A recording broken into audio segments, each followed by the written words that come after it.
Polda Metro Jaya. Berapa pertanyaan, Bang? Ada tadi sekitar 25 pertanyaan. Dari jam 2 siang kan baru selesai. Terkait apa aja, Bang? Ya terkait duduk permasalahannya, seperti apa awalnya, kronologisnya, fakta dan buktinya. Jadi sudah disampaikan semuanya sama klien saya, berikut bukti-bukti yang ada. Saran gimana mungkin untuk pertama kalinya menjalani pemeriksaan hari ini? Lumayan capek sih. Kencengkan dikit kak. Kencang dikit kak, suaranya kak. Lumayan capek juga. Tapi sudah lega mungkin sudah membeberkan beberapa bukti dan fakta-fakta lainnya. Ya, Sudah ada komunikasi mungkin Mbak sama pihak belum. Fakta apa mungkin yang dikasih? bukti-bukti apa saja lagi mungkin yang ditambahkan seperti apa? Mungkin kuasa hukum. Jadi seperti yang sudah disampaikan ya sama klien saya sebelumnya. Jadi tadi penyidik Rasa ya tadi penyidik mempertanyakan apa yang menjadi permasalahan terkait fakta dan bukti itu sudah diserahkan tadi secara langsung, yaitu bukti keterangan medis dari rumah sakit terkait adanya luka lah di bagian, ya mungkin tidak perlu saya sebutkan ya, nanti tugas penyidik itu kan melakukan penyelidikan dan tentunya pihak penyelidik itu akan mengundang mengklarifikasi kepada pihak rumah sakit. Nggak pukul apa pakai tangan kosong, Bang?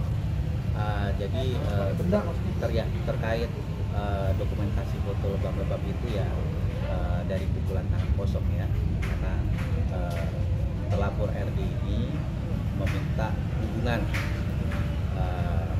seksual yang menurut klien saya itu menyimpang, karena penolakan dari klien saya akhirnya menimbulkan dugaan kekerasan fisik dalam rumah tangga tersebut yang mengakibatkan luka lebam di bagian tangan dan kakinya.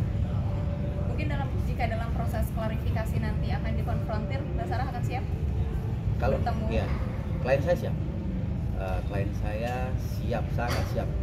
Jadi apapun yang menjadi kepentingan penyelidikan, klien saya tetap akan support, karena bagaimanapun juga sebagai perempuan dia merasa terdolimi, merasa disakiti oleh suaminya, di mana di sini ada hukum, biarlah hukum nanti yang menentukan terkait apa sudah berdasar atau tidaknya terhadap laporan klien saya ini, dan harapan klien saya agar RD dihukum semaksimal mungkin sesuai dengan apa yang menjadi aturan yang berlaku. Bang, kabarnya sebulan membantah adanya kelainan seksual dan membantah adanya KDRT. Ya, Itu bagaimana, Pak? ya itu haknya dia. Yang terpenting Sarah sendiri membuat laporan polisi itu kan adanya bukti permulaan, ada bukti pendukung sekurang-kurangnya 2 alat bukti. Nah, masalah dia membantah, dia bilang tidak melakukan hal tersebut, itu haknya dia. Di dalam KUHP jelas kok diatur pasal 52 KUHP itu menerangkan bahwa terlapor, tersangka atau terdakwa bebas memberikan keterangan. Makanya tugas penyelidik mencari buktinya. Yang terpenting di sini Sarah membuat laporan polisi, ada bukti permulaannya. Ya terserah mereka mau membantah, RD membantah, itu haknya dia. Tapi jangan membuat manuver-manuver atau spekulasi. Ya jangan sampai nanti kalau sudah naik sidik, bahkan sudah ditetapkan tersangka, bahkan bisa tangkap tahan, nanti malah merugi. Jadi kalau misalkan bersalah ya bersalah saja kan gitu, tinggal pendekatan aja. Kalau menurut saya seperti itu. Mas Sarah, kalau ada etikat baik dari RD mau berdamai, apakah masih ada pintu terbuka? sudah mau berdamai? Masih ada trauma kah, Mbak? Apalagi ketika bertemu dia nanti. Saya masih takut. Masih ada rasa trauma. Untuk bertemu orang baru aja sebenarnya saya takut karena dari perbuatan dia itu. Tapi adakah pihak keluarga dia menghubungi Mbak atau dia menghubungi keluarga Mbak Enggak, ataupun meminta maaf? enggak Sama sekali tidak. Bang, ada komunikasi sama lawyer? Sampai sekarang ini belum ada.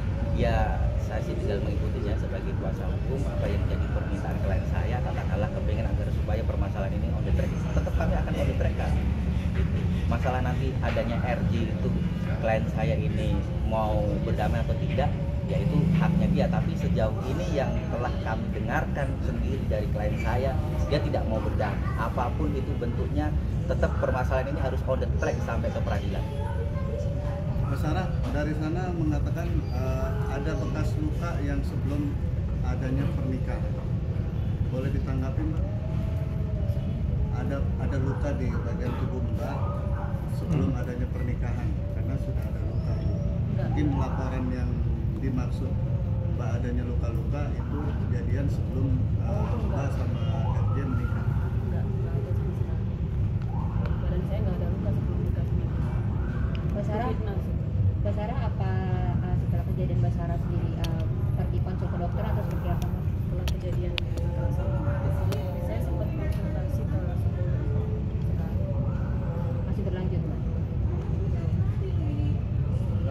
Kecewa nggak sih Kak dengan pernyataan dari pihak RD sendiri tidak mengakui adanya kekerasan dan menyesal Kak? Kalau kecewa sih pasti. Kalau menyesal sih pasti ada rasa menyesal. Oke Mbak, ketika menerima tawaran dia menikah Mbak, apakah Mbak sudah mengetahui sifat atau perlakuannya terlebih dahulu?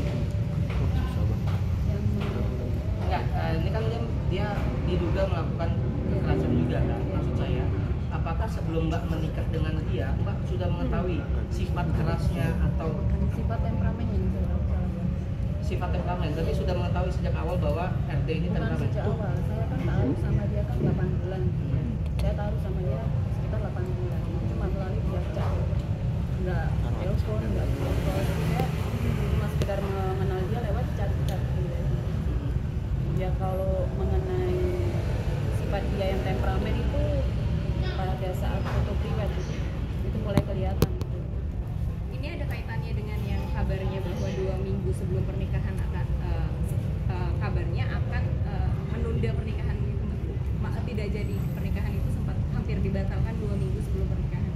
Kalau itu sih nggak ada ya. Kalau dari pihak saya iya, dan itu ada buktinya juga sih. Itu kenapa Mbak? Kenapa? Kenapa sempat ya yang membuat akhirnya Sampai pernikahan dipikir hampir dibatalkan? Dari pihak saya ya. Itu pada saat taruh, itu saya sempat mau membatalkan karena dia ya sempat ngilang sekitar 2 bulan. Jadi saya mengira dia nggak serius, akhirnya saya mau membatalkan. Tapi nggak tahu dia mohon sama saya, ya akhirnya saya lanjutin lagi. Tapi pihak RD-nya memberitahu nggak ke Mbak selama 2 bulan itu kemana atau seperti apa? Enggak. Kalau ngilang.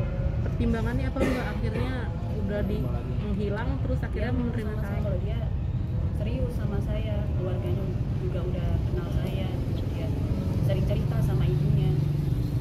Mulai pertama kali Saja melaporkan kejadian. Sama kuasa hukum. Nah, gimana? Kenapa akhirnya baru sih saja melaporkan sedangkan Kenapa nggak dari awal? itu sudah diterima dari awal pernikahan? Jadi keterangan klien saya secara sendiri ya, karena awalnya mau diancam. Namanya perempuan kan lemah, apalagi diancam ya. Karena Sarah sendiri berpikir ya terhadap keselamatan diri pribadinya, makanya dia akhirnya menutup apa yang menjadi minusnya sikapnya si RD sendiri. Dan yang memuncak itu yang pas setelah Sarah ini diusir ya dari rumahnya ya bersama ibunya, di situ akhirnya timbul keberanian dan apa yang menjadi perlakuan kasarnya si RD akhirnya disampaikan kepada keluarga, dan akhirnya ya adanya dorongan dari keluarga, bahkan teman-teman termasuk kami sebagai kuasa hukumnya, akhirnya Sarah sendiri memberanikan untuk membuat laporan polisi. Mbak, kabarnya juga sudah untuk perceraian sudah berjalan ya? Itu sejak kapan? Bulan November. Sudah sampai di mana tahapannya, Mbak? Nah, biar saya jawab ya. Jadi kalau gugatan talaknya RD sendiri itu kan di November ya, November 2022 ya.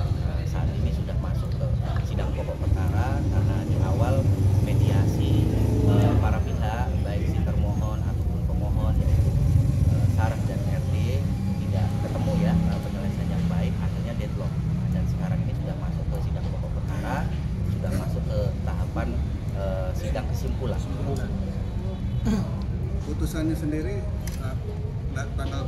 Kalau untuk putusan sendiri kami belum tahu ya, karena kan masih ada tahapan yaitu kesimpulan. Apakah nanti katakanlah 2 minggu yang akan datang setelah kesimpulan atau apa, itu kan kembali lagi ke kewenangan hakim ya.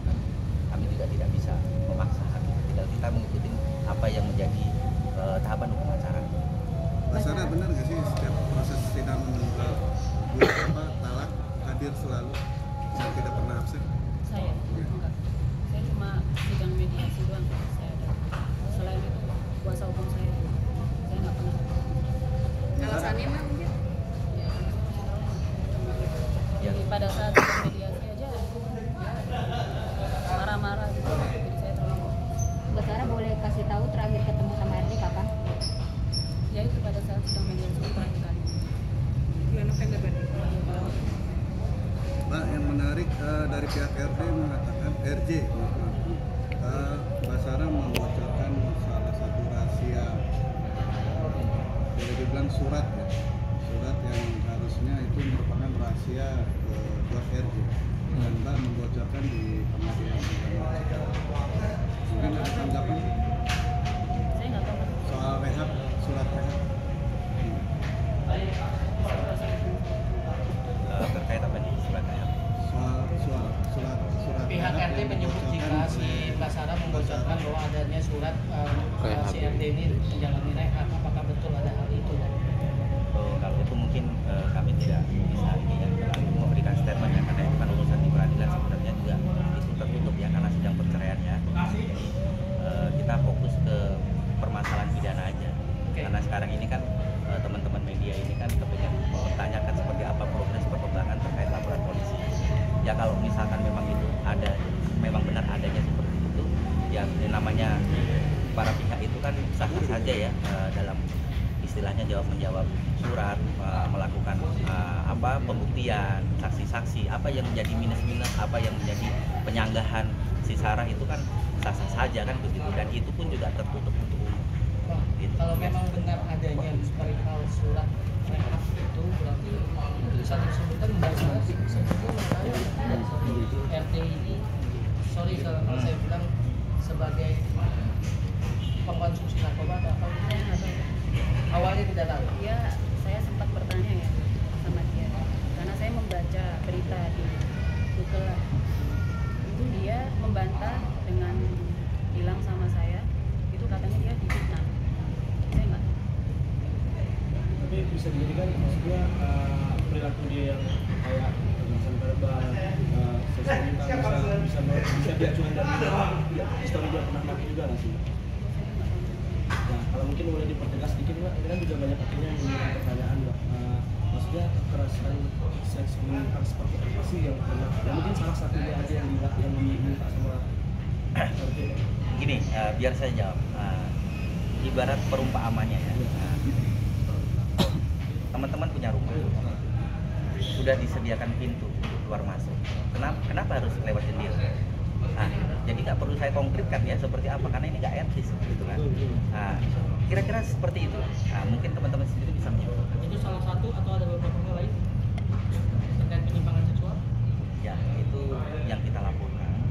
Yang Sarah laporkan itu terkait masalah dugaan penyimpangan seksual ya. Itu. Saya kasih perumpamaan aja, tapi saya tidak bisa menjelaskan secara konkret ya, jelas gitu, karena ini kan hal yang mohon maaf ya sangat mungkin risih kali lah kalau kita membeberkan terkait permasalahan yang mohon maaf ya jorok. Terus lagi sedikit, berarti karena ditolak dia juga sempat memaksa gitu ya. Karena Sarah sendiri melakukan penolakan, makanya timbullah dugaan KDRT fisik dalam rumah tangga yang mengakibatkan luka-luka lebam di bagian tangan dan kaki Sarah. Oke. Oke. Ya, mungkin agenda